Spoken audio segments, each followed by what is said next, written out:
Il rédigea l'annonce, les mains tremblantes. Cherche épouse, possède terre, travail, respect à offrir. Il ne mentionna pas la solitude qui dévorait ses nuits. Il ne mentionna pas les cicatrices qui faisaient pleurer les enfants. Il ne mentionna pas qu'il avait renoncé à être aimé. 7 femmes répondirent. 7 femmes s'enfuirent en moins d'une journée. La 8e fut différente. Elle arriva sans bagages lourds, sans illusions fragiles. Elle regarda la région aride qui effrayait les autres, et y vit de la beauté. Elle regarda le visage qui repoussait les autres, et y vit de la reconnaissance. « Je vous connais, dit-elle, et sa voix tremblait non pas de peur, mais de certitude. Vous m'avez trouvé perdu dans une tempête il y a 12 ans. J'avais 16 ans. Vous m'avez sauvé la vie. » Théodore ne s'en souvenait pas. Il avait sauvé du bétail, réparé des clôtures, vécu 1000 jours identiques. Comment se serait-il souvenu d'une jeune fille dans une tempête? Mais elle se souvenait et était revenue, non pas pour payer une dette, mais parce qu'elle reconnaissait dans ses yeux la même solitude qu'elle portait en son âme. Restez, car ce n'est pas seulement une histoire d'amour. C'est une histoire de 2 personnes qui avaient besoin d'être trouvées, qui se sont sauvées sans le savoir, qui ont construit un foyer là où il n'y avait qu'un désert. Si vous appréciez les histoires d'époque qui touchent l'âme, abonnez-vous à la chaîne et activez la cloche de notification pour ne manquer aucun récit. Dites-moi dans les commentaires d'où vous nous suivez aujourd'hui. Toutes fuyaient. Certaines n'attendaient même pas le lever du soleil. La charrette s'arrêtait devant la maison de Torchis, et avant que le charretier ne décharge les malles, la femme avait déjà décidé qu'elle ne pourrait pas rester. On disait que la maison sentait le vieux cuir et la solitude, que le vent de la garrigue battait ses murs, comme si toute la terre aride voulait l'arracher à son sol, et qu'à l'intérieur vivait un homme au regard brisé et aux cicatrices qui traversaient son visage comme un souvenir qui ne guérit pas. Il s'appelait Théodore Campos. Et bien que le village le connaisse comme le vacher des terres oubliées, peu savaient qui il avait été avant l'accident. Ses épines de cactus candélabre avaient tout dévoré, sa fiancée, son espoir et la moitié de sa foi en le monde. Depuis lors, il vivait entre la poussière et le soleil implacable, dans la ferme qu'il avait lui-même reconstruite de ses propres mains. Il ne descendait au village qu'une fois par mois pour acheter de la farine, du sel. Il ne parlait jamais plus que nécessaire. Jusqu'à un jour, là du silence, il écrivit une lettre. Elle était brève, presque maladroite, comme si chaque mot lui pesait. « Cherche épouse, ne promets pas de richesse, seulement un toit et du respect. Ma maison est dans la garrigue. Si quelqu'un désire rester, qu'il vienne. » Il la laissa sur le tableau d'affichage de la poste, à côté des annonces d'emploi et des avis de foire. Et pendant des semaines, rien ne se passa jusqu'à ce que la première arrive, puis la deuxième et la troisième.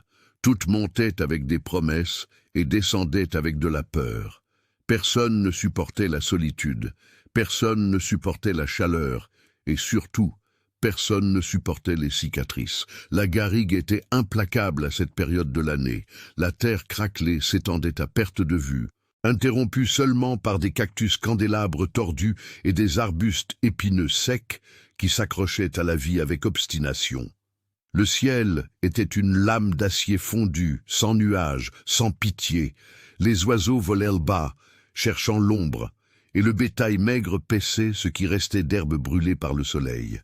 La ferme de Théodore se trouvait à 2 jours de voyage du village le plus proche, et cachée entre des collines de pierre et des cactus. La maison principale était de torchis épais, avec un toit de palmes séchées et de petites fenêtres pour garder la chaleur à l'extérieur. Autour, des enclos vides témoignaient de temps meilleurs, quand le bétail était abondant et la pluie arrivait à temps. Maintenant, il ne restait que quelques têtes obstinées, et le potager que Théodore s'obstinait à arroser avec l'eau du puits, bien qu'il sût que chaque seau était un luxe. Il avait 35 ans, mais en paraissait plus. Le soleil avait tanné sa peau jusqu'à la rendre couleur de cuir, et les rides autour de ses yeux racontaient des histoires de jours passés à regarder l'horizon en attendant des nuages qui ne venaient jamais. Il était grand, avec des épaules larges, modelé par des années à porter des fardeaux et à labourer une terre ingrate. Ses mains étaient épaisses, calleuses, avec des cicatrices de travail qui s'entremêlaient avec ses autres cicatrices, celles que personne ne voulait voir. Les marques commençaient à sa tempe droite et descendaient le long de son visage en 3 lignes irrégulières, traversant la joue jusqu'à presque atteindre le menton. Elles étaient profondes, blanchies par le temps, mais criaient encore la violence de leur origine. Certains disaient qu'il semblait avoir été attaqué par une panthère, d'autres qu'il portait une malédiction. Mais la vérité était plus simple et plus cruelle. C'étaient des marques d'épines de cactus candélabre, ces épines longues et aiguisées comme des couteaux qu'il avait déchirés alors qu'il tentait de sauver son bétail d'un ravin pendant la dernière grande sécheresse. Il avait perdu la moitié du troupeau ce jour-là et perdu également la femme qu'il allait épouser. Jeanne était son nom, fille du propriétaire de l'épicerie, une belle jeune femme aux yeux bruns qui avait promis de l'attendre. Ils avaient fixé le mariage après la récolte, quand il aurait assez d'argent pour lui offrir une vie digne. Mais la sécheresse était venue comme un fléau, emportant les cultures, le bétail et l'espoir.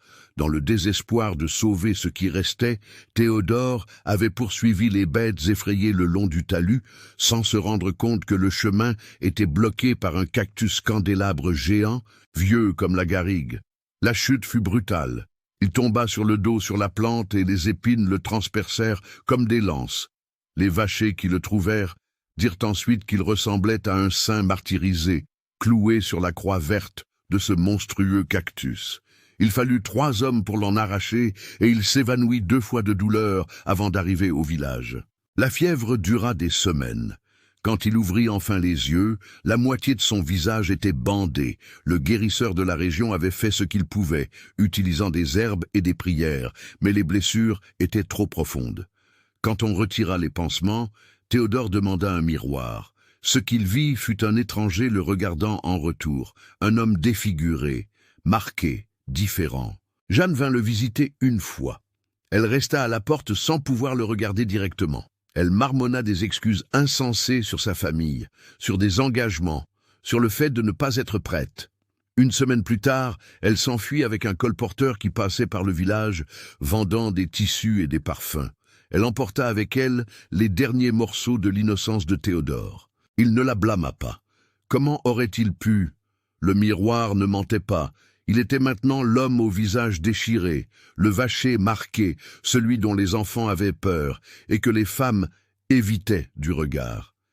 Il vendit ce qui restait au village, acheta les terres abandonnées au milieu de la garrigue, là où personne ne voulait aller, et s'exila du monde. Pendant 5 ans, il vécut seul. Il se levait avant le lever du soleil, s'occupait des quelques animaux qu'il possédait, plantait ce qu'il pouvait, réparait les clôtures et les toits.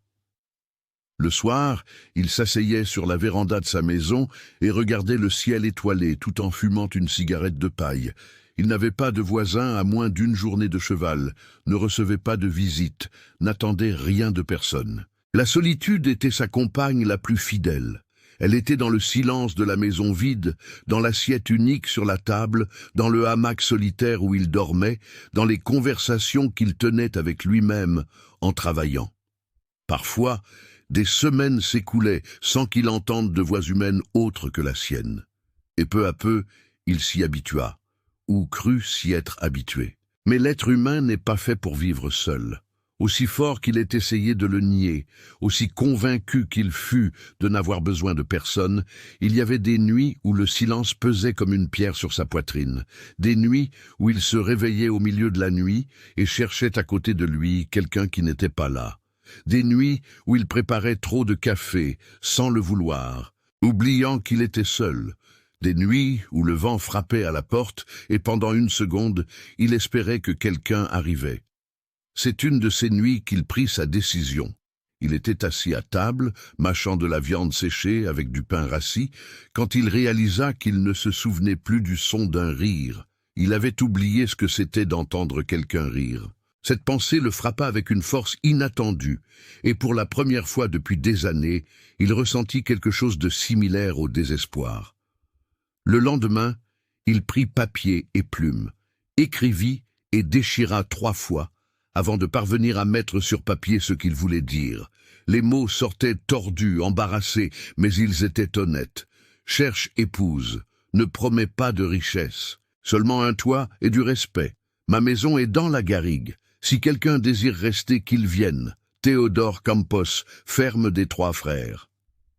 Il plia le papier, le mit dans sa poche, et lors de sa prochaine visite au village, le laissa sur le tableau d'affichage de la poste. Il paya quelques sous pour qu'il y reste 1 mois. L'employé le regarda avec une curiosité mal dissimulée, mais ne dit rien. Théodore sortit sans se retourner, convaincu d'avoir commis une erreur. Les premières semaines passèrent sans réponse. Il se rendait au village tous les 5 jours, inventant des excuses pour passer devant la poste. Mais le papier restait là, jaunissant au soleil, ignoré par les jeunes femmes qui passaient. Il commença à le regretter. Il pensa à arracher l'annonce, à retourner à sa digne solitude, mais quelque chose l'en empêchait. Puis, un après-midi de septembre, quand la chaleur était si forte qu'elle semblait faire fondre les pierres, l'employé de la poste l'appela. « J'ai une lettre pour vous, monsieur Théodore. » C'était une réponse. La première, l'écriture était soignée, celle d'une personne ayant une certaine éducation. Elle disait que mademoiselle Lucinde était disposée à le rencontrer, qu'elle arriverait la semaine suivante. Théodore rentra chez lui dans un mélange d'anxiété et de terreur. Il nettoya la maison de fond en comble, frotta le sol en terre battue jusqu'à le faire briller. Il changea la paille du toit qui était percée, peignit la porte avec de la peinture qu'il avait gardée, arrangea le hamac de la chambre, mit des fleurs des champs dans un vase sur la table. Quand il eut fini, il regarda autour de lui et vit que la maison restait humble, petite, perdue au milieu de nulle part. Mais elle était propre et honnête. Lucinde arriva un mardi, amenée par une charrette louée. C'était une femme d'âge moyen, veuve, avec 2 enfants adultes partis en ville. Théodore la reçut sur le chemin, ôtant son chapeau avec respect. Elle descendit de la charrette, essuya la poussière de sa robe et regarda autour d'elle. Son visage changea lorsqu'elle vit l'étendue de la garrigue, la solitude du lieu, la maison simple, mais elle ne dit rien. « Madame, voulez-vous entrer ? J'ai préparé du café, » proposa Théodore. Elle acquiesça, mais ses yeux étaient déjà décidés. Elle entra dans la maison, s'assit poliment, but le café en silence, répondit à ses questions par des monosyllabes. Quand Théodore tourna le visage pour prendre la cafetière, elle vit les cicatrices sous la lumière qui entrait par la fenêtre. Tout son corps se raidit. 2 heures plus tard, elle était de retour dans la charrette, inventant une excuse pour un engagement urgent au village. Théodore ne tenta pas de la retenir. Il savait reconnaître la peur quand il la voyait. Il lui dit adieu avec courtoisie et resta à regarder le nuage de poussière rouge que la charrette soulevait en s'éloignant jusqu'à ce qu'elle ne soit plus qu'un point à l'horizon. La deuxième fut Clémence, une jeune fille de 20 ans qui fuyait un père violent. Elle arriva pleine d'espoir, mais quand elle vit la distance du village, le manque de voisins, l'isolement complet, elle paniqua. Elle dit qu'elle avait peur des serpents, des scorpions, de tomber malade loin d'un médecin. Théodore tenta de la calmer, expliqua qu'il connaissait la terre, qu'il savait se protéger, mais elle tremblait déjà, serrant sa petite malle. Elle partit le jour même. La troisième fut Mariette, une femme pratique de 40 ans qui semblait plus prometteuse. Elle inspecta la maison d'un œil critique, mais non dégoûté. Elle demanda des informations sur les revenus, sur les animaux, sur les conditions. Théodore répondit à tout avec honnêteté. Elle semblait satisfaite jusqu'au moment où il se tourna complètement pour prendre de l'eau dans la jarre. Les cicatrices apparurent sous la lumière crue de l'après-midi. Mariette s'étrangla avec ce qu'elle allait dire. Ses yeux s'écarquillèrent, non pas de peur, mais de quelque chose de pire, de la répulsion. « Excusez-moi, » dit-elle en se levant brusquement, « je ne peux pas, je n'y arrive pas. » Elle n'attendit même pas la charrette. Elle prit son baluchon et commença à marcher sur le chemin, préférant affronter des heures de soleil brûlant que de passer 1 minute de plus dans cette maison. Théodore la vit partir sans dire un mot. Quelque chose en lui se referma définitivement. D'autres vinrent après. Certaines ne restèrent qu'une heure, d'autres seulement quelques minutes. Une ne descendit même pas de la charrette. Une autre regarda la maison, puis lui, et dit simplement « Non », comme si c'était la chose la plus évidente du monde. Théodore cessa de compter après la 10e. Chaque rejet était une couche supplémentaire de callosité sur un cœur déjà trop endurci. Le village commença à parler. On disait qu'il était maudit, et qu'aucune femme sensée ne resterait avec un homme ainsi isolé, marqué, seul. Certains se moquèrent de lui quand il passait dans les rues, faisant des blagues sur le vacher que personne ne voulait. D'autres avaient pitié, ce qui était pire. Théodore évitait d'aller au village autant que possible, envoyant des messages avec des voyageurs quand il avait besoin de quelque chose. L'annonce resta sur le tableau jusqu'à ce qu'elle se déchire sous la rare pluie qui tomba en octobre. Théodore ne la renouvela pas. Il était décidé à accepter son destin. Il redeviendrait ce qu'il était avant, un homme seul, vivant une vie seule, jusqu'à ce que la terre le réclame. Mais le destin, comme toujours, avait d'autres plans. C'était un matin de novembre quand tout changea. Théodore coupait du bois d'épineux dans le petit bois derrière la maison. La hache montait et descendait à un rythme constant, hypnotique, et le son résonnait dans la solitude de la garrigue. La sueur coulait sur son visage, brûlant les cicatrices, mais il ne s'arrêtait pas. Le travail était sa seule constance, la seule chose qui avait un sens. C'est alors qu'il entendit le bruit lointain d'une charrette. Au début, il pensa que c'était un voyageur perdu, chose courante par ici, mais la charrette s'arrêta devant sa maison. Théodore fronça les sourcils, laissa tomber la hache et s'avança, essuyant sa sueur avec le foulard de son cou. Le charretier était le vieux Jérôme, qui faisait la navette entre les villages. Il fit un signe à Théodore avec un sourire édenté. « Monsieur Théodore, je vous ai apporté une autre candidate. » Théodore sentit son estomac se nouer. « Je ne cherche plus. »« Ah, mais celle-ci a beaucoup insisté, » dit Jérôme en descendant du banc. « Elle vient de loin, la pauvre. Elle a dit qu'elle avait lu votre annonce il y a des mois et qu'elle avait mis du temps à venir. » Du fond de la charrette, une femme descendit. Théodore resta immobile, préparé à une nouvelle déception, une nouvelle fuite, une nouvelle confirmation qu'il était destiné à la solitude. Mais quand elle posa le pied sur la terre rouge et se tourna vers lui, quelque chose se produisit. Elle était différente des autres. Elle n'apportait pas de malles élégantes, ni de vêtements fins. Elle portait une robe simple en toile de coton délavé, un baluchon de toile attaché à son dos et un chapeau de paille usé qui la protégeait à peine du soleil. Elle était maigre, avec la peau brûlée de celle qui connaissait le travail acharné.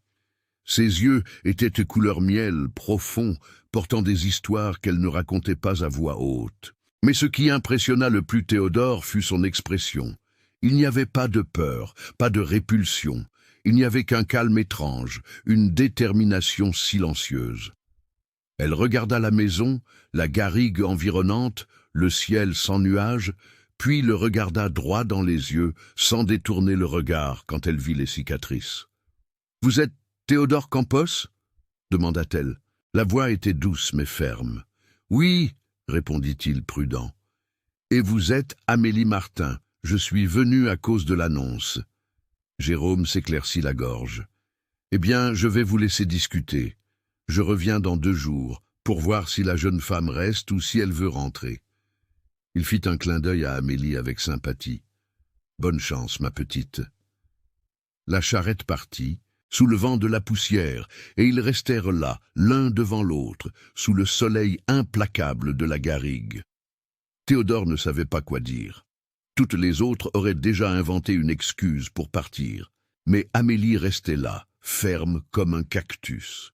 « La maison est loin de tout, dit-il finalement, l'attestant. Il n'y a pas de voisins, pas de fête. Il n'y a rien d'autre que du travail et du silence. Parfois, le silence est ce dont on a le plus besoin, répondit-elle calmement. Théodore étudia son visage, cherchant des signes de mensonge ou de pitié.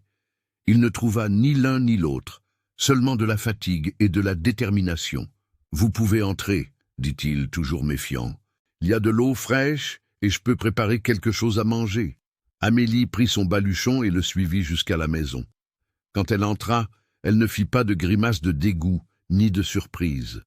Elle regarda simplement autour d'elle avec attention, comme quelqu'un qui évalue un endroit où rester. Elle vit la table simple, les casseroles suspendues, le hamac dans le coin, la cuisinière à bois, tout propre, tout rangé, tout attendant quelqu'un qui donnerait vie à cela. « C'est une bonne maison, » dit-elle. Et pour la première fois, Théodore entendit de la sincérité dans la voix de quelqu'un parlant de son foyer. Il prépara du café et des galettes de manioc pendant qu'elle s'asseyait à table. Le silence entre eux n'était pas inconfortable, il était juste présent. Théodore servait les plats quand il remarqua qu'elle l'observait. Non pas son visage, mais ses mains, ses gestes, la manière dont il se mouvait.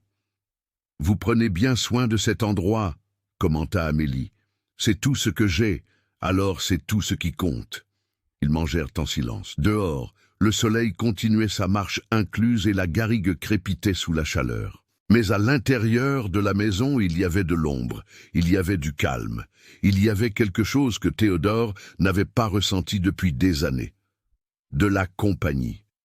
Quand ils eurent fini, Amélie se leva et commença à ramasser les plats. Théodore tenta de l'en empêcher, mais elle fit un geste doux. « Laissez-moi vous aider, je ne suis pas venu ici pour être servi. » Et ainsi, pour la première fois depuis 5 ans, il y avait 2 personnes dans cette maison. 2 personnes et une possibilité fragile, tenace, qui commençait à germer comme une graine dans la terre sèche. Théodore ne le savait pas encore, mais cette femme aux yeux couleur miel apportait avec elle plus que de la détermination. Elle apportait un secret, une reconnaissance, une dette du passé qu'elle venait payer. Et la garrigue, témoin silencieux de tant d'histoires, se préparait à en être témoin d'une de plus, une histoire de cicatrices et de nouveaux départs, de solitude et de rencontres, de 2 cœurs arides apprenant à fleurir à nouveau.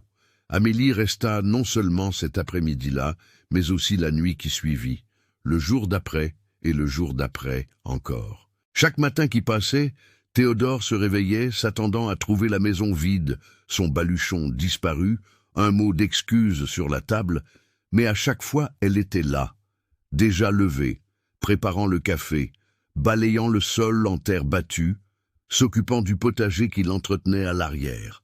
C'était déconcertant. Toutes les autres avaient fui en quelques heures, terrifiées par la solitude, par la chaleur ou par les marques sur son visage. Mais Amélie restait tranquille, comme si elle avait toujours appartenu à cet endroit. Elle ne posait pas de questions indiscrètes, n'exigeait pas d'explications, ne demandait pas de promesses.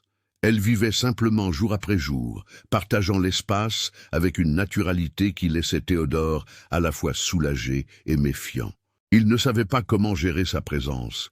Il s'était tellement habitué à la solitude qu'avoir quelqu'un là, respirant le même air, partageant les repas, occupant les silences, cela lui semblait irréel.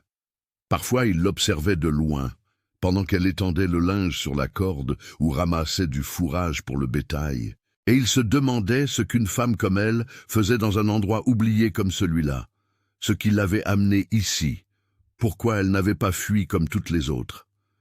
Amélie n'était pas belle au sens conventionnel. Son visage était marqué par le soleil, la peau noircie et rugueuse de celle qui avait passé sa vie au grand air. Ses mains étaient calleuses, ses épaules légèrement courbées par le port de charge, mais il y avait quelque chose en elle qui retenait le regard. Une dignité silencieuse, une force intérieure qui transparaissait dans chaque geste. Ses yeux couleur miel, contenaient des profondeurs que Théodore ne parvenait pas à déchiffrer. La 3e nuit, pendant qu'il dînait de pain d'épices avec du fromage sec, elle parla enfin d'elle-même, pas grand-chose, juste des fragments, comme quelqu'un qui teste l'eau avant de plonger. « Je viens de loin, dit-elle, cassant un morceau de pain d'épices d'une ferme près de Valmartin. Mon père était métayer pour un baron. » Théodore marchait lentement, attendant qu'elle continue. « Il est mort quand j'avais 15 ans, de la fièvre. Puis ma mère aussi. Je me suis retrouvé seul. Et qu'avez-vous fait » demanda-t-il, brisant son silence habituel. « J'ai travaillé où j'ai pu, dans des maisons de famille, dans les champs, au marché. J'ai appris à me débrouiller. » Elle but une gorgée d'eau. Mais il y avait toujours quelqu'un qui voulait décider de mon destin. Des patrons, des parents éloignés, des hommes qui pensaient qu'une femme seule était une terre sans maître. Théodore comprit ce qu'elle ne disait pas. Il connaissait la garrigue et ses règles cruelles envers les femmes sans protection. « C'est pour ça que vous avez répondu à l'annonce » demanda sa voix plus douce que la normale. Amélie le regarda directement. « J'ai répondu parce que j'ai vu de l'honnêteté dans ses mots. Ne promets pas de richesse, seulement un toit et du respect. Personne ne m'avait jamais offert de respect auparavant. Cela avait toujours été possession, obligation, faveur, mais jamais respect. » Quelque chose bougea dans la poitrine de Théodore. Pour la première fois depuis des années, il sentit que quelqu'un le comprenait, non par pitié, mais par reconnaissance. Tous deux étaient marqués par la vie, lui au visage, elle en son âme. Tous deux avaient été rejetés, jugés, mis de côté. Et là se trouvaient deux naufragés, partageant la même planche au milieu de l'océan de solitude, de la garrigue. « Vous n'avez pas peur de rester ici ?» demanda-t-il. « Loin de tout, sans personne autour ?» Peur de quoi? Elle inclina la tête, réellement curieuse. Du silence, du travail, de la paix? Elle fit une pause. « J'ai déjà vécu avec la peur, monsieur Théodore. Peur d'être battu, peur de la faim, peur d'être forcé à quelque chose que je ne voulais pas. Ici, je ne ressens aucune de ces peurs. Et les cicatrices? » La question sortit avant qu'il ne puisse la retenir. « Vous n'avez pas peur d'elle ?» Amélie baissa les yeux vers son assiette, pensive. Quand elle releva les yeux, il y avait une tendresse que Théodore n'attendait pas. « Les cicatrices n'effraient que ceux qui n'ont jamais souffert, » dit-elle doucement. « Ceux qui ont déjà saigné reconnaissent les marques chez les autres et savent que derrière, chacune se cache une histoire de survie. » Le silence qui suivit fut dense, chargé de choses non dites. Théodore sentit un nœud dans la gorge, une émotion qu'il ne savait nommer. Pour la première fois depuis l'accident, quelqu'un le regardait et voyait au-delà des cicatrices, voyait l'homme qui se cachait en dessous. Cette nuit-là, après qu'Amélie se fut retirée dans la chambre qu'il lui avait cédée, Théodore resta sur la véranda à fumer. Le ciel était clair, parsemé d'étoiles qui brillaient avec une intensité absurde dans cette obscurité sans lumière artificielle.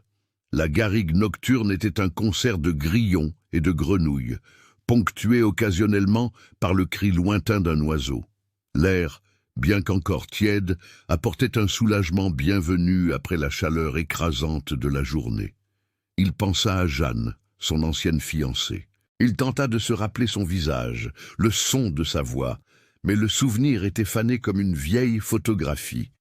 Il réalisa avec surprise qu'il ne ressentait plus de douleur en pensant à elle, juste une vague mélancolie, comme si cela était arrivé à une autre personne dans une autre vie. Amélie était si différente de Jeanne. Là où l'une avait été fragile et effrayée, l'autre était forte et sereine. Là où l'une avait fui au moindre signe d'adversité, l'autre restait ferme comme une pierre. Théodore ne savait pas encore s'il pouvait faire confiance à cette permanence, si elle resterait vraiment ou si elle finirait par partir elle aussi. Mais pour la première fois depuis des années, une petite flamme d'espoir brûlait dans sa poitrine, et il avait peur que le vent ne l'éteigne. Les jours commencèrent à suivre leur propre rythme. Théodore se levait avant l'aube et allait vérifier le bétail, réparer les clôtures, s'occuper de la terre. Amélie restait à la maison, mais pas comme une prisonnière oisive. Elle travaillait inlassablement, transformant peu à peu cet espace qui n'avait été que fonctionnel en quelque chose qui commençait à ressembler à un foyer. Elle lava les rideaux jaunis par le temps et les étendit au soleil jusqu'à ce qu'ils redeviennent blancs. Elle balaya chaque recoin, chassant les araignées et les scorpions qui s'étaient installés dans les endroits oubliés. Elle réorganisa le garde-manger, jetant les vieilles provisions et arrangeant celles qui restaient avec méthode. Elle planta des graines de coriandre et de ciboulette dans un parterre à côté de la maison. Elle répara un banc cassé que Théodore avait abandonné dans le coin de la cour. Mais le plus impressionnant était la cuisine. Théodore était habitué à des repas basiques, fonctionnels. Haricots, farine, viande séchée, café. Amélie prenait les mêmes ingrédients et créait de la magie. Elle faisait une purée savoureuse, assaisonnait la viande avec des herbes qu'elle cueillait dans la garrigue, faisait cuire des légumes racines sur les braises, préparait une semoule de maïs qui fondait dans la bouche. Chaque repas devenait un événement, un moment de plaisir que Théodore avait oublié qui existait. « Où avez-vous appris à cuisiner comme ça ?» demanda-t-il un soir, savourant un ragoût de poulet qu'elle avait préparé.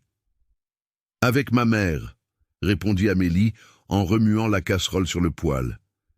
Elle disait que la nourriture préparée avec soin nourrit plus que le corps. Elle nourrit aussi l'âme. Théodore mâchait lentement, laissant les mots pénétrer. Il y avait de la vérité là-dedans. Pour la première fois depuis des années, il ne se nourrissait pas seulement pour survivre. Il savourait, appréciait, ressentait du plaisir dans quelque chose d'aussi simple qu'un repas. « Votre mère était sage, » dit-il. Amélie sourit, un petit sourire, mais authentique. Elle l'était. Elle me manque tous les jours. Une semaine après son arrivée, Amélie demanda à l'accompagner au travail. Théodore hésita, pensant qu'elle ne supporterait pas le soleil ardent et le labeur pénible, mais elle insista. Elle prépara suffisamment d'eau, mit un chapeau de paille et le suivit jusqu'au corral, où il réparait une clôture cassée. Le travail était ardu, le bois des épineux était dur, plein d'épines, difficile à manipuler. Théodore martelait et sciait, la sueur coulant sur son visage, ses mains développant de nouvelles callosités sur les anciennes. Amélie ne se contenta pas d'observer. Elle prit des morceaux de fil de fer et commença à les attacher au piquet, faisant des nœuds solides qui supportèrent le poids de la clôture.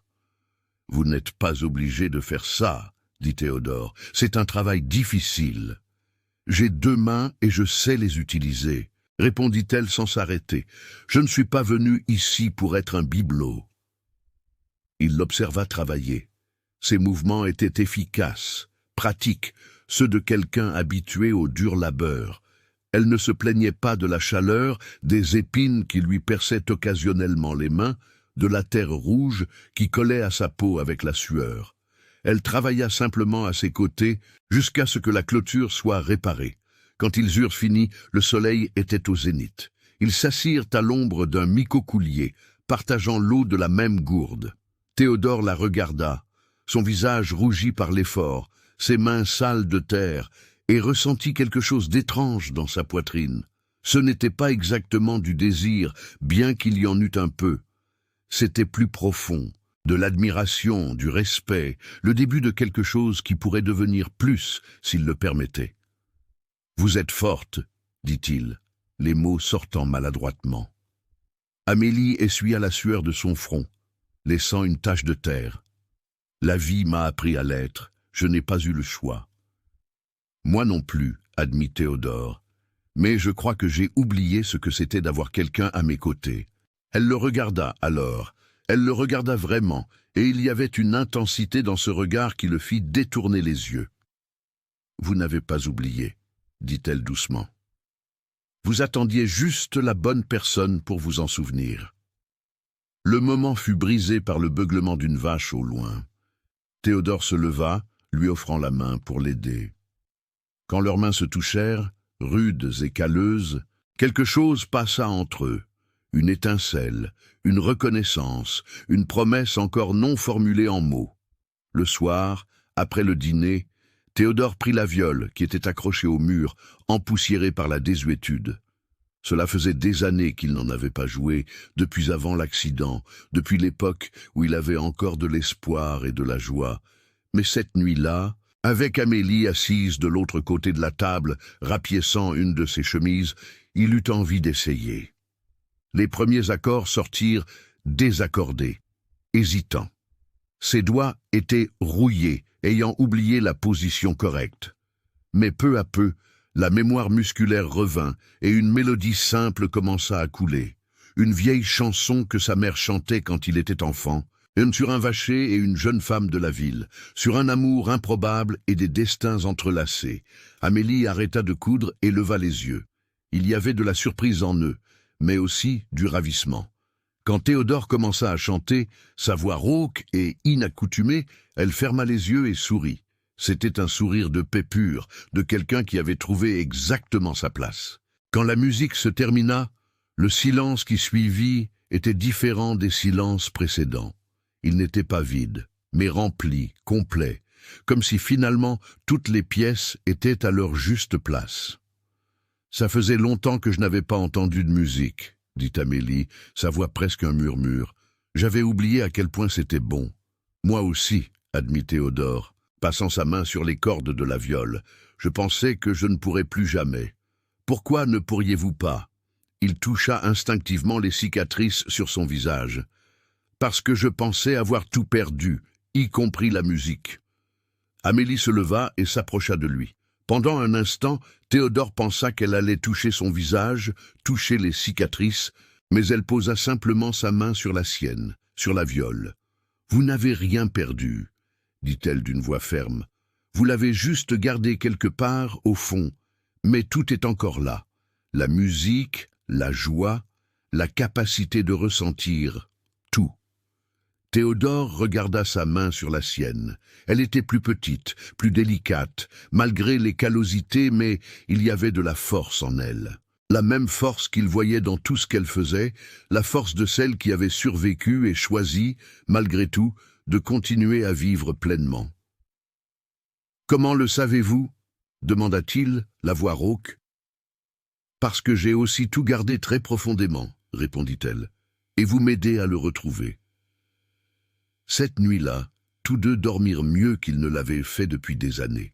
Théodore rêva de pluie tombant sur la garrigue, de la terre craquelée buvant l'eau, de plantes germant là où il n'y avait eu que sécheresse. Il se réveilla au son d'Amélie chantonnant dans la cuisine, préparant le petit déjeuner, et pour la première fois, il ne pensa pas à quel point il était seul, car il ne l'était plus. Mais la paix qui se construisait entre eux serait encore mise à l'épreuve.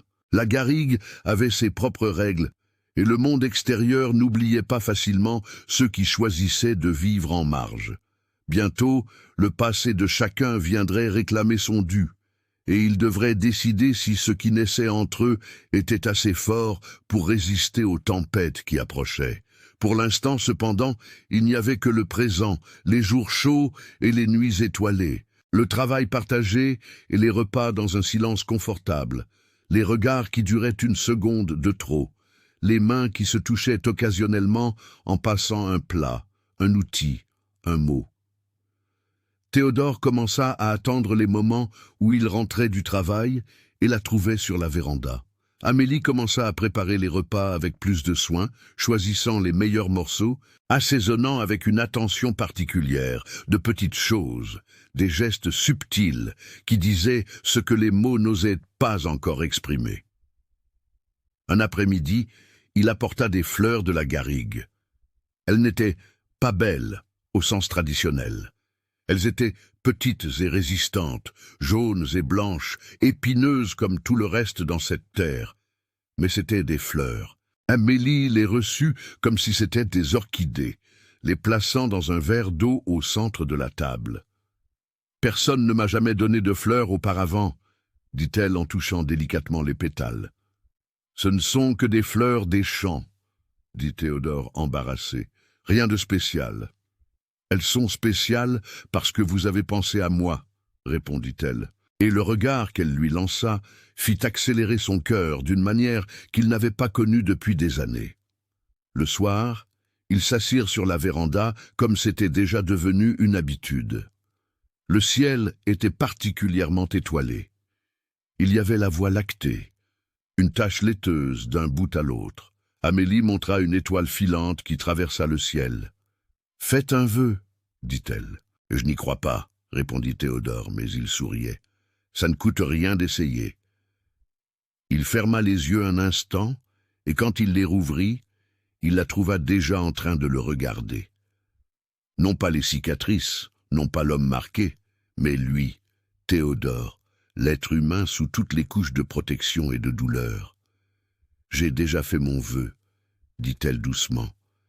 Et qu'avez-vous demandé? Donc que ce qui commence ici soit réel, que ce ne soit pas seulement deux solitaires s'accrochant l'un à l'autre, mais quelque chose de vrai. » Théodore déglutit. Il sentait qu'il était au bord de quelque chose d'immense, d'effrayant, de merveilleux. Il pouvait reculer, se protéger, garder les murs levés, ou il pouvait faire un pas en avant vers cette femme qui était entrée dans sa vie et avait commencé à la transformer sans faire de bruit, simplement en étant elle-même. « Je veux aussi que ce soit réel, admit-il, les mots sortant avec difficulté, mais avec honnêteté. Mais j'ai peur. Peur de quoi? De ce que vous découvriez qu'il n'y a rien d'autre que les cicatrices, que je suis vide à l'intérieur, que vous finissiez par le réaliser et que vous partiez comme tous les autres. » Amélie se leva et s'approcha de lui. Elle se tint devant lui, encadrant son visage avec ses mains, et puis, avec une tendresse infinie, elle toucha les cicatrices. Elle passa ses doigts sur les lignes irrégulières, sentant la texture de la peau marquée, sans peur, sans répulsion, juste avec acceptation. « Ces cicatrices racontent une histoire, dit-elle, la voix nouée, d'un homme qui a affronté la douleur et a survécu, de quelqu'un qui n'a pas abandonné même quand ce serait plus facile, de force, non de faiblesse. » Théodore ferma les yeux, des larmes menaçant de couler. Cela faisait si longtemps que quelqu'un le touchait avec tendresse, si longtemps qu'il ressentait une chaleur humaine qui ne venait pas de sa propre solitude. « Vous n'êtes pas vide, » murmura Amélie, toujours en touchant son visage. « Vous êtes juste blessé, et les blessures peuvent guérir si on les laisse faire. » Quand elle retira ses mains, Théodore sentit l'absence comme une douleur physique, ouvrit les yeux et la trouva, le regardant, avec une expression qu'il ne savait déchiffrer. Il y avait de la tendresse là, mais aussi du désir. Il y avait de l'espoir, mais aussi de la peur. Il y avait tout ce qu'il ressentait lui-même, reflété dans ses yeux couleur miel. « Amélie, » commença-t-il, sans savoir comment continuer. « Pas besoin de le dire maintenant, » l'interrompit-elle gentiment. « Nous avons le temps. Pour la première fois depuis longtemps, nous avons tous les deux le temps. » Et puis elle rentra à l'intérieur, le laissant seul avec la nuit, les étoiles et un cœur qui lentement, douloureusement, merveilleusement, commençait à se réveiller d'un long sommeil. La garrigue témoignait en silence, comme elle avait témoigné d'innombrables histoires auparavant, d'amours impossibles qui avaient fleuri contre toute attente, de vies arides qui avaient trouvé de l'eau là où il ne devrait pas y en avoir, de graines qui avaient germé en terre sèche, tenace, insistante, vivante, et au cœur de cette immensité, dans une maison humble perdue entre cactus et épineux, deux âmes marquées par la vie commençaient à écrire leur propre histoire lentement, avec soin, mais inexorablement. Les semaines se transformèrent en mois, et la routine entre Théodore et Amélie prit des contours d'intimité. Non pas l'intimité des corps, qui restaient encore respectueusement distants, mais l'intimité des âmes qui apprennent à vivre ensemble, à se connaître dans les petits détails que seul le temps révèle. Il découvrit qu'elle chantonnait doucement lorsqu'elle était concentrée. Elle remarqua qu'il souriait seulement du coin des yeux quand quelque chose l'amusait. De petites révélations qui tissaient entre eux une trame invisible, mais de plus en plus résistante. La ferme commença aussi à changer. Ce qui n'était auparavant que fonctionnel, un lieu pour survivre, commençait à ressembler à un foyer. Amélie planta des fleurs autour de la maison, petites et résistantes comme elle-même. Théodore répara la clôture de devant et peignit les portails d'un bleu délavé qu'il avait trouvé en réserve. Ensemble, ils rénovèrent le poulailler et acquirent quelques poules au village. Et soudain il y eut des œufs frais le matin et le son réconfortant des cacardements dans la cour. Mais sous cette surface de paix se cachèrent des courants profonds encore inexplorés. Amélie portait des secrets qu'elle n'avait pas révélés, et Théodore, bien que commençant à s'ouvrir, gardait encore des douleurs qu'il ne savait exprimer. La véritable intimité exigerait plus que du travail partagé et des repas silencieux. Elle exigerait une vulnérabilité complète et tous deux craignaient encore ce que cela pourrait révéler. C'est un après-midi de décembre, alors que la chaleur était particulièrement brutale, que la première fissure apparut. Théodore était allé à la retenue d'eau lointaine pour vérifier le niveau, préoccupé par la sécheresse qui approchait. Il revint plus tôt que prévu et trouva Amélie dans la cour arrière, loin de la maison, à genoux dans la terre. Au début, il pensa qu'elle travaillait au jardin, mais en s'approchant, il réalisa qu'elle était immobile, les mains couvrant son visage, les épaules tremblantes. Elle pleurait. En tous les mois qu'ils avaient passés ensemble, il ne l'avait jamais vue pleurer. « Amélie !» appela-t-il, hésitant. Elle sursauta, essuyant rapidement son visage avec le revers de ses mains, essayant de cacher ses larmes. « Excusez-moi, je ne savais pas que vous étiez revenu. »« Qu'est-ce qui s'est passé ?» demanda-t-il, s'accroupissant à côté d'elle. « Êtes-vous blessé ?»« Non, ce n'est rien, » dit-elle, mais sa voix était nouée, trahissant le mensonge. Théodore n'insista pas. Il avait appris que forcer les confidences ne faisait que les faire fuir, mais il resta assis par terre à côté d'elle, en silence solidaire, attendant. Après de longues minutes, Amélie parla enfin, la voix basse. « C'est l'anniversaire de ma mère aujourd'hui. Elle aurait eu 52 ans. Je suis désolé, cela fait 10 ans qu'elle est partie, mais certains jours, le manque me submerge, ou comme si c'était hier. » Elle regarda ses propres mains sales de terre.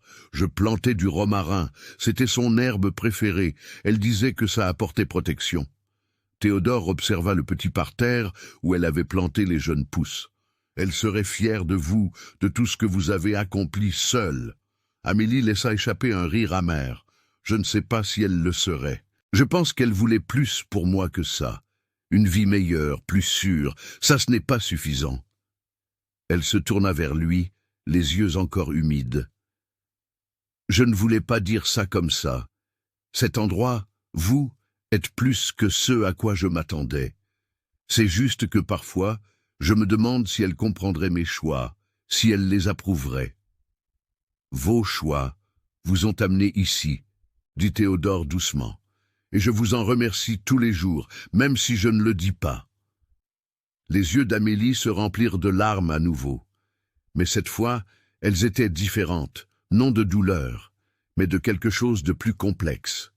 De la gratitude mêlée de peur, de l'espoir tempéré par l'incertitude.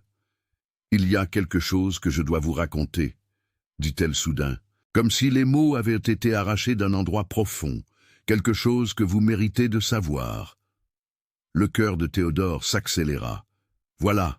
pensa-t-il, la révélation qu'il attendait en quelque sorte, la vraie raison pour laquelle elle était restée, le secret qu'elle gardait.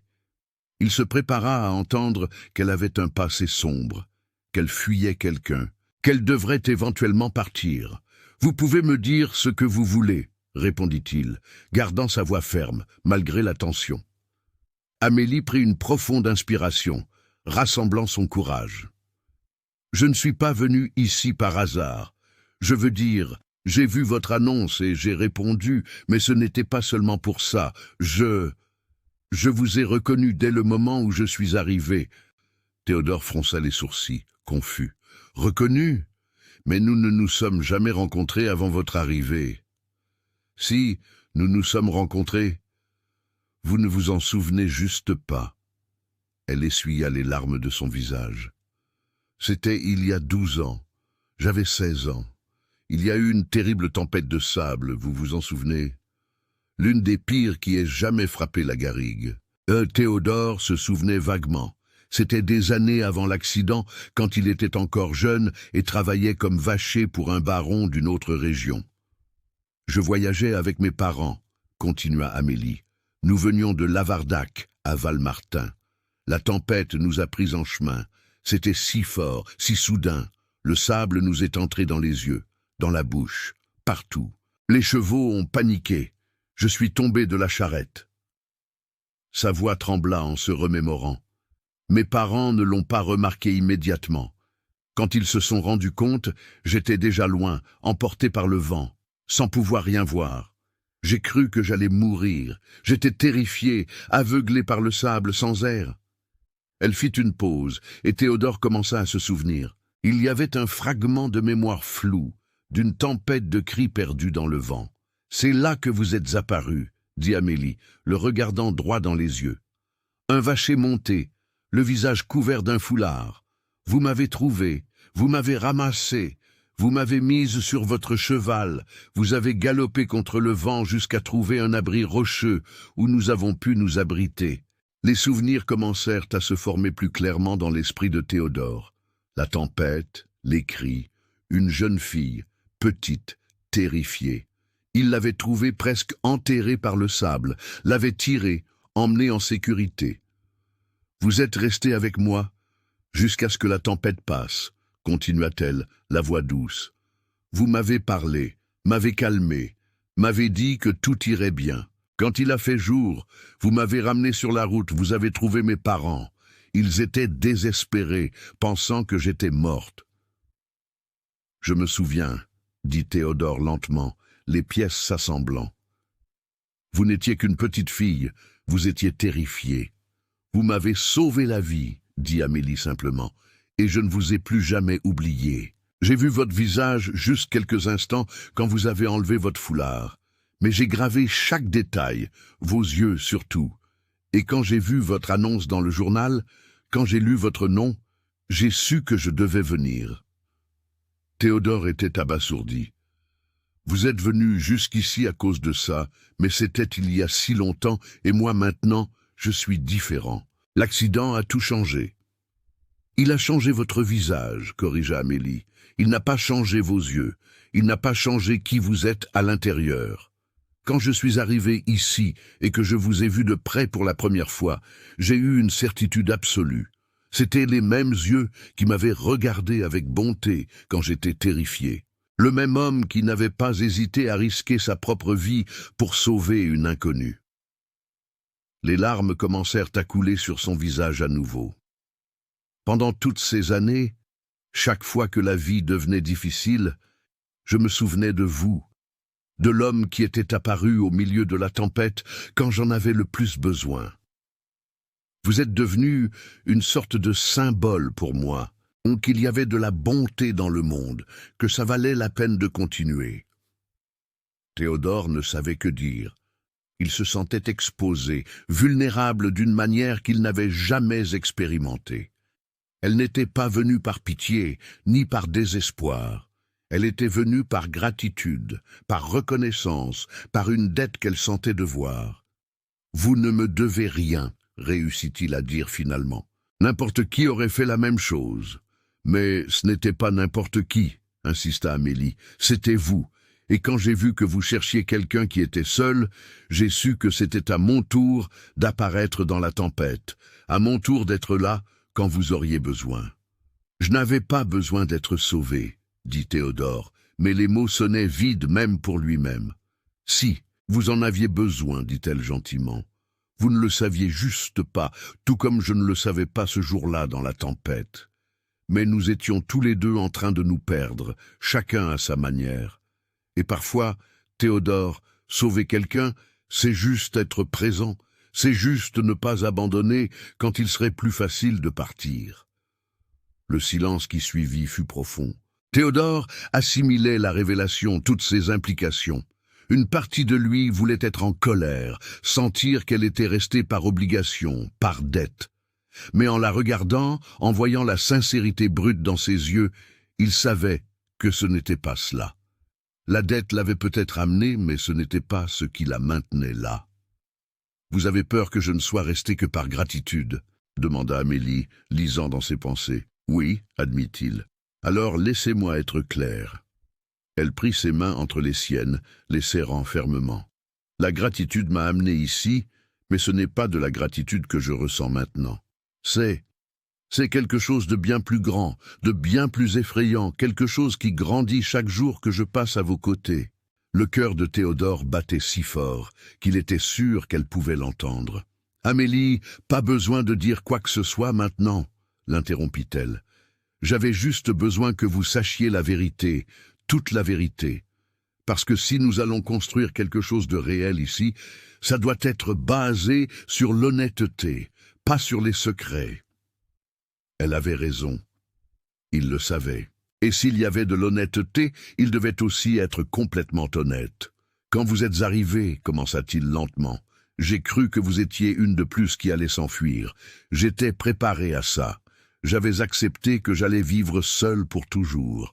Et maintenant j'ai peur de me réveiller et de découvrir que vous êtes parti. J'ai peur de m'habituer à votre présence et de devoir ensuite retourner au silence. J'ai peur. Sa voix défaillit. J'ai peur de ressentir de nouveau Amélie. Parce que la dernière fois que j'ai ressenti quelque chose pour quelqu'un, j'ai tout perdu. Jeanne, dit Amélie doucement. Théodore la regarda surpris. Comment savez-vous pour elle? Le village parle. Et j'ai demandé. Elle serra ses mains. Elle vous a abandonné quand vous en aviez le plus besoin, et cela vous a marqué plus profondément que n'importe quelle épine. C'était vrai. Les cicatrices sur son visage faisaient mal parfois, surtout quand le temps changeait. Mais les cicatrices sur son cœur faisaient toujours mal. Elle avait peur, dit Théodore, essayant d'être juste même après tant d'années. Peur de l'avenir, de ce que les gens diraient, d'être liée à un homme défiguré au milieu de nulle part. Elle était lâche, corrigea Amélie avec fermeté. L'amour véritable ne fuit pas quand ça devient difficile. Il reste et il se bat. Et c'est ce que vous faites, rester et vous battre? Amélie sourit à travers ses larmes. Vous ne vous en rendez pas encore compte? J'ai déjà lutté. J'ai voyagé des jours pour arriver ici. J'ai affronté le jugement du village. Je suis resté quand toutes les autres ont fui. Non pas parce que je suis meilleur qu'elle, mais parce que pour moi, vous valez la peine de lutter. Théodore sentit quelque chose se briser en lui, un mur qu'il avait construit brique par brique pendant des années. Et derrière elle, des sentiments qu'il avait soigneusement enfermés commencèrent à jaillir. Il attira Amélie à lui, l'étreignant avec force. Elle se laissa envelopper, cachant son visage dans son cou, et tous deux restèrent ainsi, à genoux sur la terre rouge de la cour, se tenant l'un l'autre comme s'ils étaient la dernière chose solide dans un monde qui s'écroulait. « Je ressens aussi », murmura Théodore à son oreille, « je ressens aussi quelque chose qui grandit, et je suis aussi terrifié. »« Alors nous aurons peur ensemble, » répondit-elle, la voix étouffée contre son épaule. « C'est moins effrayant comme ça. » Ils restèrent embrassés jusqu'à ce que le soleil commence à descendre, peignant le ciel d'orange et de rose. Quand ils se séparèrent, finalement, tous deux avaient les yeux rouges, mais des sourires timides. Quelque chose avait changé irrévocablement entre eux. La vérité avait été dite, et ils étaient toujours là, ensemble, entiers. Mais la paix durerait peu, car pendant qu'ils plantaient des racines dans cette terre aride, des forces extérieures conspiraient déjà pour les arracher. 3 jours plus tard, Théodore dut se rendre au village pour acheter des provisions. Normalement, il y allait seul, mais cette fois, Amélie insista pour l'accompagner. Elle voulait du tissu pour faire de nouveaux rideaux et quelques graines qu'il ne trouvait pas à la ferme. Il hésita, sachant à quel point le village pouvait être cruel, mais elle fut irréductible. Le voyage dura presque une journée. Ils partirent avant l'aube, quand l'air était encore frais et le ciel teinté de pourpre. Amélie était assise à côté de lui dans la charrette, un chapeau de paille la protégeant du soleil qui serait bientôt implacable. Ils parlèrent en chemin, elle racontant des histoires d'enfance, lui indiquant des points de repère dans le paysage. C'était facile, confortable, naturel. Mais quand ils arrivèrent au village, l'atmosphère changea. Les gens regardaient, chuchotaient. Quelques femmes sur la place cessèrent de parler quand elles les virent passer, leurs yeux suivant chaque mouvement. Théodore connaissait ces regards. C'étaient les mêmes qu'il recevait depuis l'accident. Un mélange de curiosité morbide et de répulsion déguisée. « Ne faites pas attention à eux », murmura Amélie, percevant la tension dans ses épaules. « Je suis habitué, » répondit-il, mais sa mâchoire était tendue. Ils s'arrêtèrent devant l'épicerie. Théodore descendit et aida Amélie, sentant les regards brûler son dos. À l'intérieur du magasin, le propriétaire, M. Joachim, les salua avec une politesse forcée.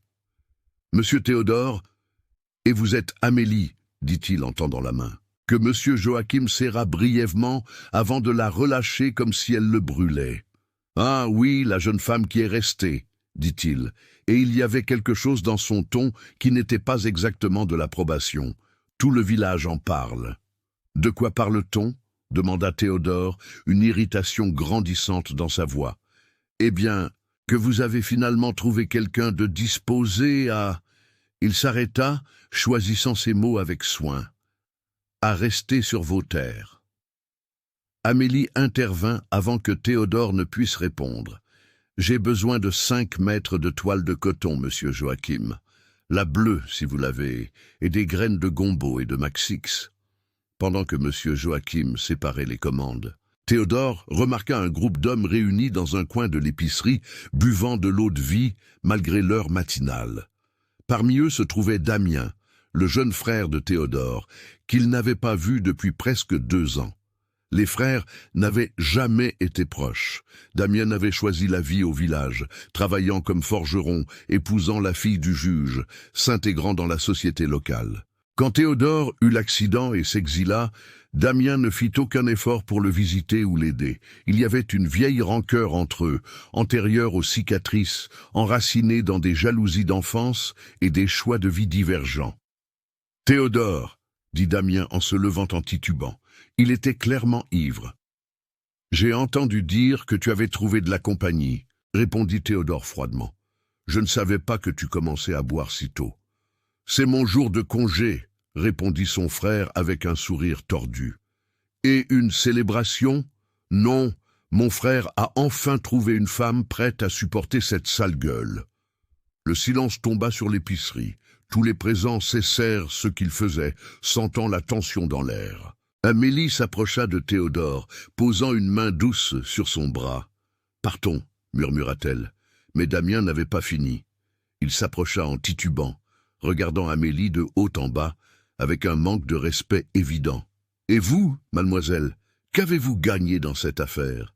Vous devez être désespérée pour accepter de vivre au bout du monde, avec un homme qui effraie même le bétail. » « Faites attention à ce que vous dites, » avertit Théodore, sa voix basse et dangereuse. « Ou quoi ? Vous allez me frapper, me marquer comme vous l'êtes vous-même. » Damien rit, mais c'était un rire amer, plein de vieux venin. « Tu as toujours été le favori, n'est-ce pas ? Le fils fort, le vacher courageux. Et où cela t'a-t-il mené ? À vivre comme une bête sauvage, seule, rejetée. » Damien. « Ou ça suffit, » intervint monsieur Joachim, mais sans grande conviction. Théodore fit un pas en avant, les poings serrés, mais avant qu'il ne puisse faire quoi que ce soit, Amélie se plaça entre eux. Elle regarda Damien droit dans les yeux, sans peur, sa voix claire et ferme. « Votre frère a plus de courage, de décence et d'honneur dans son petit doigt que vous n'en avez dans tout le corps, » dit-elle. « Il travaille du lever au coucher du soleil, prend soin de ce qui est à lui, sans demander l'aide de personne, et a encore le cœur assez généreux pour ouvrir sa maison à une étrangère. » Elle fit un pas de plus vers Damien, qui recula instinctivement. « Et je ne suis pas désespéré, je suis exactement là où j'ai choisi d'être, avec un homme qui en vaut 10 comme vous, avec ses cicatrices et tout, parce que ces marques racontent une histoire de courage, de quelqu'un qui a risqué sa propre vie en essayant de sauver ce qui était à lui. Que racontent vos marques, monsieur Damien, qui passez vos journées à boire et à distiller de l'amertume ?» Le silence dans l'épicerie était absolu. Personne n'osait respirer fort. Damien regarda Amélie, la bouche ouverte, ne s'attendant clairement pas à être confronté, encore moins par une femme. « Monsieur Joachim, » dit Amélie, se tournant calmement, « avez-vous fini de séparer nos commandes ?»« Oui, madame, » balbutia le boutiquier. « Très bien, Théodore. Vous pouvez charger pendant que je paie. » Encore abasourdi par ce qu'il venait de voir, Théodore prit les paquets et sortit. Amélie paya, remercia poliment et le suivit, la tête haute. Quand ils passèrent la porte, ils entendirent Damiens marmonner quelque chose, mais aucun des deux ne se retourna. Ce n'est que lorsqu'ils furent dans la charrette, déjà en train de quitter le village, que Théodore parla enfin. « Vous n'aviez pas besoin de faire ça. »« Si, j'en avais besoin, » répondit Amélie. « Quelqu'un devait dire la vérité à cet homme. C'est mon frère. C'est votre frère de sang, mais le sang ne signifie rien quand il n'y a pas de respect. » Elle le regarda. Et quant au reste du village, qu'il parle, les mots ne changent pas qui nous sommes. Théodore la regarda comme s'il la voyait pour la première fois. Cette femme qui était arrivée si silencieuse, si discrète, avait en elle une force qu'il commençait à peine à comprendre. Ce n'était pas seulement de la gratitude qu'il ressentait pour elle, réalisa-t-il. C'était de l'admiration, du respect et quelque chose de plus profond, de plus effrayant, qu'il n'était pas encore prêt à nommer. « Merci », dit-il simplement. Amélie sourit. C'est à ça que servent les partenariats. L'un protège l'autre. Le chemin du retour fut tranquille, mais tous deux savaient que quelque chose avait changé. Le village connaissait maintenant, officiellement, l'existence d'Amélie, et la garrigue, comme toujours, avait des moyens de transformer les commérages en tempête. La véritable épreuve de ce qu'ils construisaient était encore à venir. Mais pour l'instant, tandis que la charrette cahotait sur la route poussiéreuse et que le soleil commençait sa descente, ils étaient ensemble.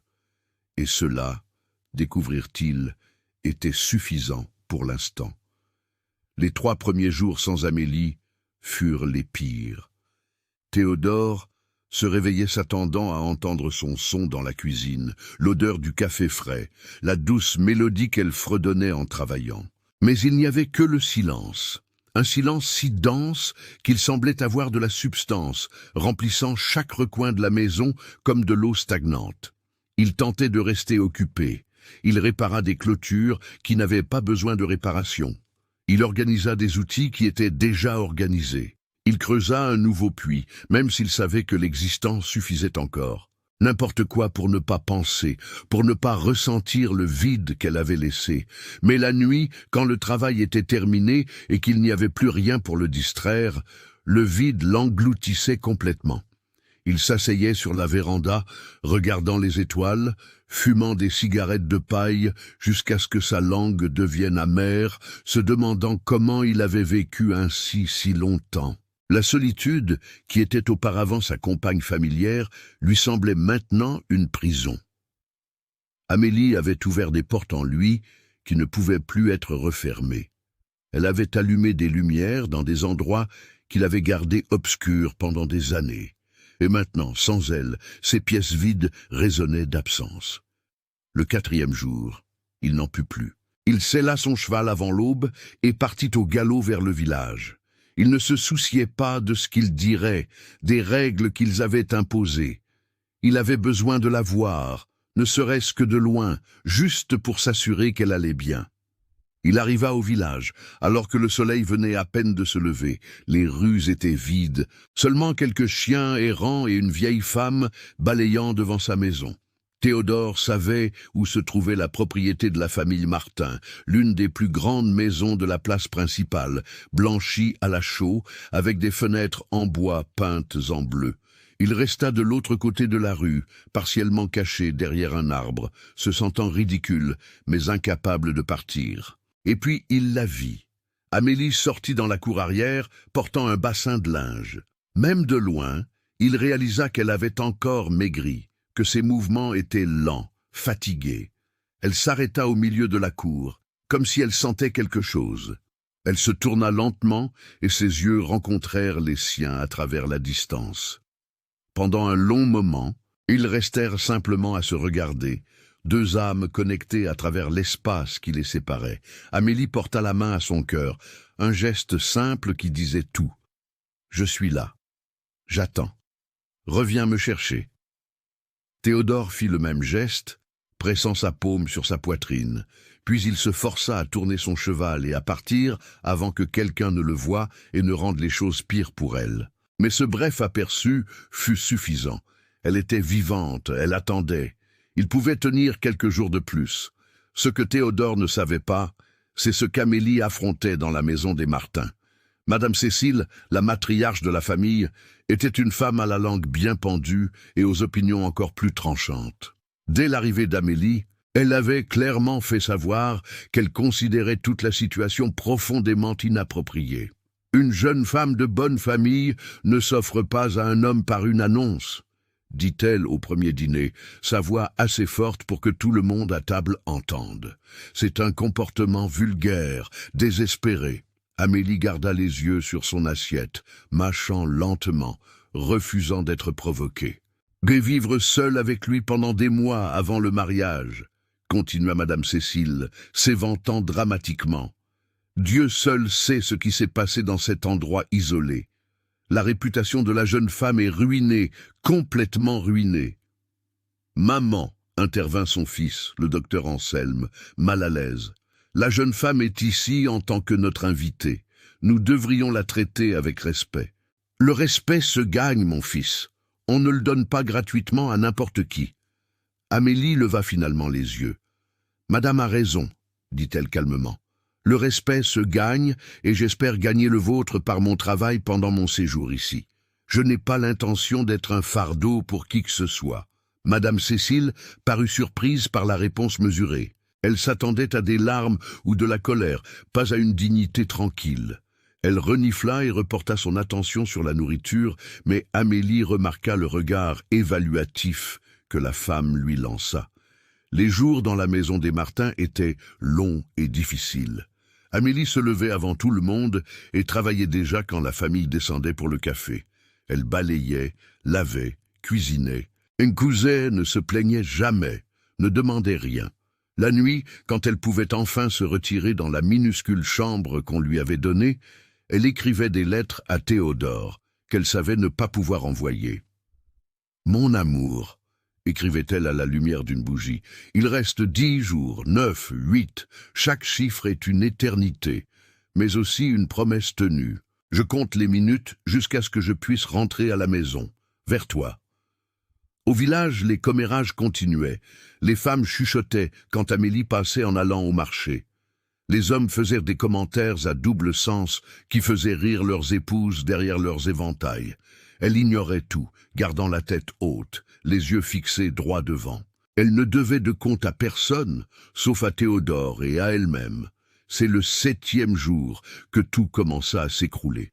Amélie était au marché, achetant du ruban pour la robe qu'elle cousait pour le mariage, quand elle entendit des voix altérées venant de la taverne voisine. Elle en reconnut une immédiatement. « Damien, je vous dis, mon frère n'est pas en état de se marier, » disait-il clairement ivre. « Cette femme profite de lui. Elle va se marier, prendre les terres et ensuite l'abandonner, ou pire. »« Et que suggérez-vous » demanda une autre voix qu'Amélie ne reconnut pas. « Que quelqu'un fasse quelque chose, qu'on l'expulse d'ici avant qu'il ne soit trop tard, qu'on lui montre qu'elle n'est pas la bienvenue. » Amélie sentit le sang se figer, paya rapidement ses achats et sortit, mais elle remarqua des regards la suivant, des chuchotements s'intensifiant sur ses pas. Quelque chose se formait, une hostilité qui allait au-delà du commérage occasionnel. Il y avait un réel danger dans l'air. Cette nuit-là, allongée sur son lit étroit, Amélie ne put dormir. Elle entendit des bruits dehors, qui pouvaient n'être que le vent, ou pouvaient être des pas. Elle vit des ombres, qui pouvaient être des branches se balançant, ou pouvaient être des figures observant. La peur qu'elle avait tenue à distance commença à s'infiltrer. Mais avec elle vint la détermination. Elle ne les laisserait pas l'effrayer. Elle n'abandonnerait pas Théodore, pas après tout ça, mais le destin avait d'autres plans. Le jour où il ne restait plus que 5 jours avant le mariage, Amélie se réveilla avec un horrible pressentiment. Quelque chose n'allait pas. Elle le sentait dans ses os, dans sa respiration, dans l'air lourd du matin. Elle alla au marché comme toujours, mais cette fois, elle réalisa qu'elle était suivie. 2 hommes qu'elle ne connaissait pas la gardaient à distance, observant chacun de ses mouvements.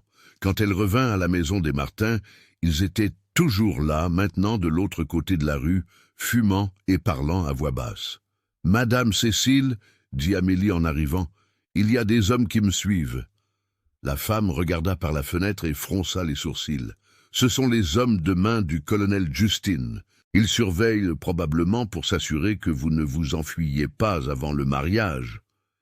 Mais Amélie n'était pas si sûre.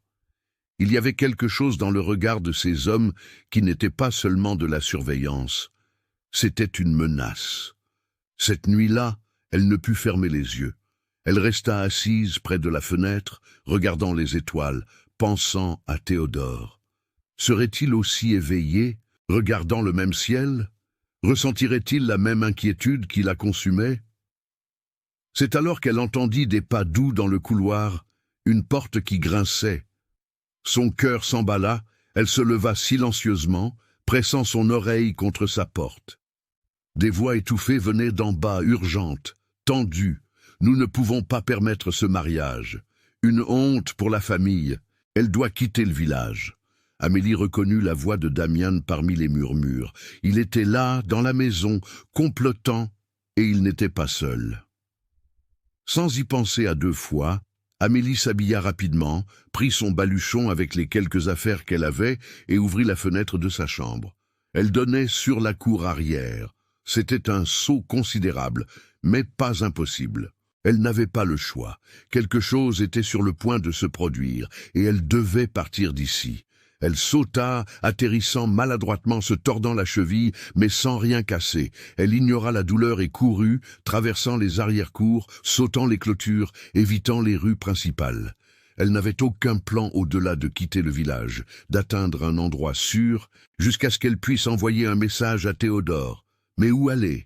La ferme était à 2 jours de marche, et elle ne connaissait pas le chemin de nuit. Il y avait d'autres fermes, d'autres propriétés, mais elle ne connaissait personne.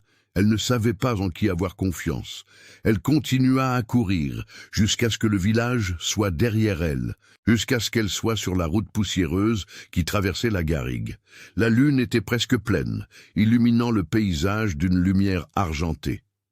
Les cactus projetaient des ombres étranges, comme des sentinelles silencieuses. L'air nocturne était étonnamment froid après la chaleur du jour, et Amélie frissonna dans sa fine robe, mais elle continua à marcher, boitant à cause de sa cheville blessée, se forçant à avancer. Elle ne savait pas depuis combien de temps elle marchait quand elle entendit le son qui la remplit de terreur. Des chevaux venant de derrière, s'approchant rapidement.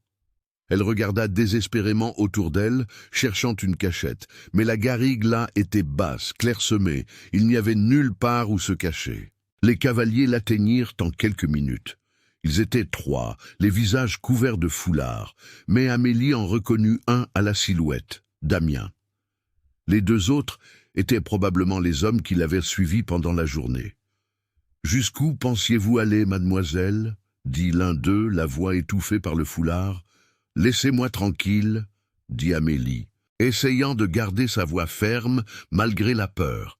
« Je n'ai rien fait de mal. »« Vous êtes ce qui ne va pas, » dit Damian en descendant de cheval. « Mon frère mérite mieux qu'une profiteuse sortie de nulle part. Théodore m'a choisi et je l'ai choisi. Vous n'avez pas le droit. »« Nous avons tout le droit de protéger l'un des nôtres, » interrompit l'autre homme. « Et vous n'êtes pas des nôtres, vous ne le serez jamais. » Amélie fit un pas en arrière, puis un autre. Ses yeux cherchaient frénétiquement une issue, mais elle était encerclée. Les hommes avançaient lentement, comme des prédateurs acculant leur proie. « Qu'allez-vous faire » demanda la voix, finalement tremblante. « Juste donner une leçon, » dit Damian. « Montrer que les étrangères ne sont pas les bienvenus, que certaines personnes savent quelle est leur place. » C'est alors qu'Amélie courut. Elle n'avait aucune chance contre 3 hommes montés, mais l'instinct de survie la poussa. Elle courut sur le côté de la route, entrant dans la garrigue, les épines déchirant sa robe et sa peau, les pierres tordant encore plus sa cheville blessée. Derrière elle, elle entendit des rires, le son des chevaux réorientés. Ils jouaient avec elle, sachant qu'elle ne pourrait pas aller loin. Amélie continua à courir aveuglément, des larmes de douleur et de peur coulant sur son visage. Ça ne pouvait pas se terminer comme ça, pas après tout ça, pas quand elle était si près d'avoir la vie dont elle avait rêvé. C'est alors que son pied rencontra le vide.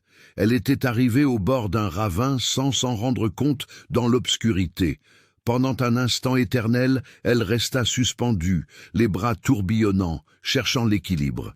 Puis, elle tomba. Ce ne fut pas une longue chute, peut-être 3 mètres, mais ce fut suffisant. Elle atterrit durement entre des rochers et des arbustes épineux, l'air expulsé de ses poumons.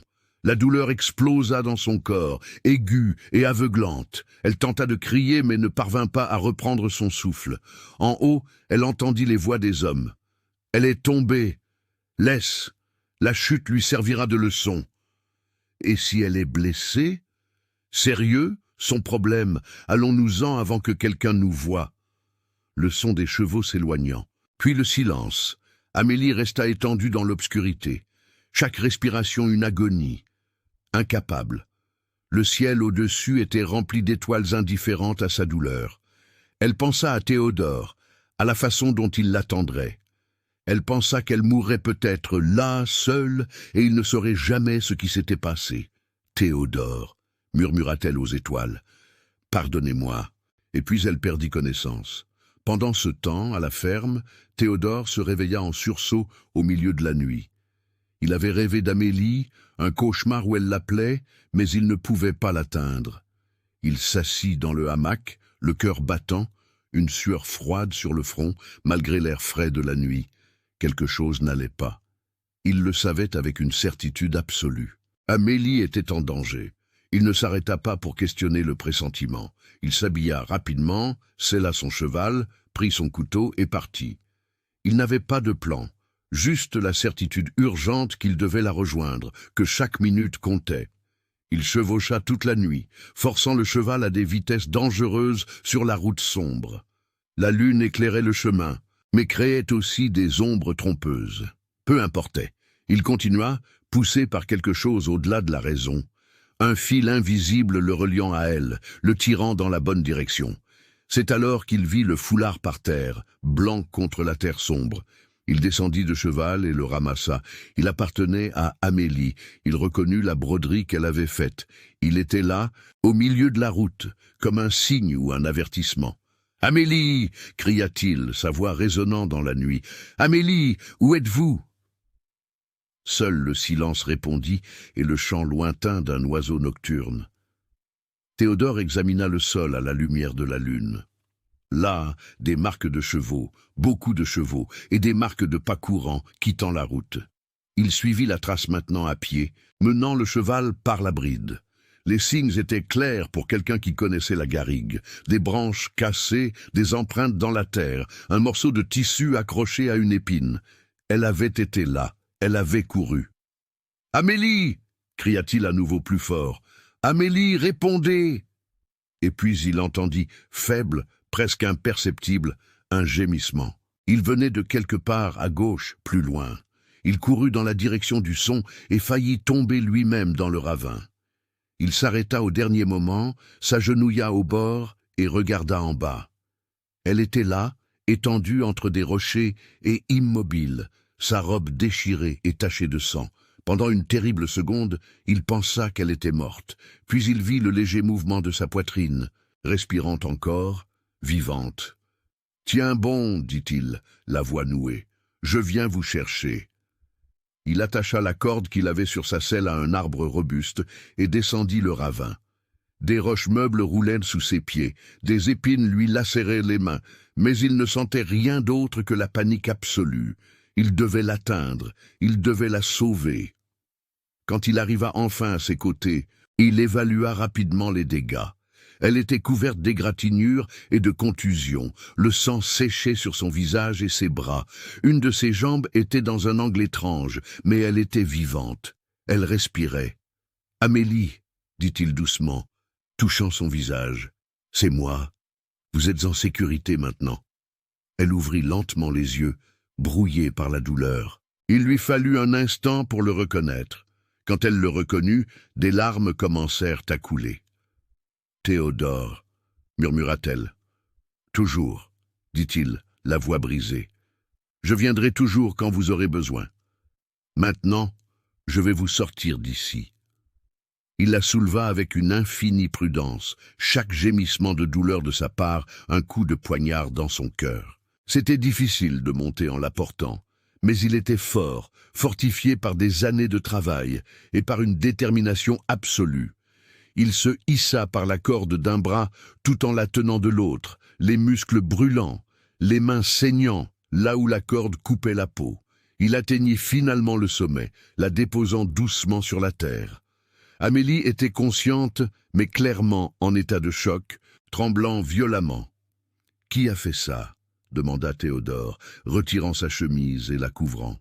« Dis-moi qui vous a fait ça ?»« Damien, » murmura-t-elle, « et d'autres voulaient m'effrayer, me faire partir. » Théodore ressentit une colère si intense que pendant un instant il ne put rien voir. Son frère, son propre sang avait fait ça. Il avait blessé la femme qu'il aimait. « Je vais le tuer », dit-il, la voix basse et mortelle. « Non. » Amélie lui saisit la main avec une force surprenante. « Ça n'en vaut pas la peine. Juste emmenez-moi à la maison, s'il vous plaît. » La maison? Le mot le frappa. Elle appelait la ferme la maison. Même après tout, même blessée et saignante, c'est là qu'elle voulait retourner, vers lui.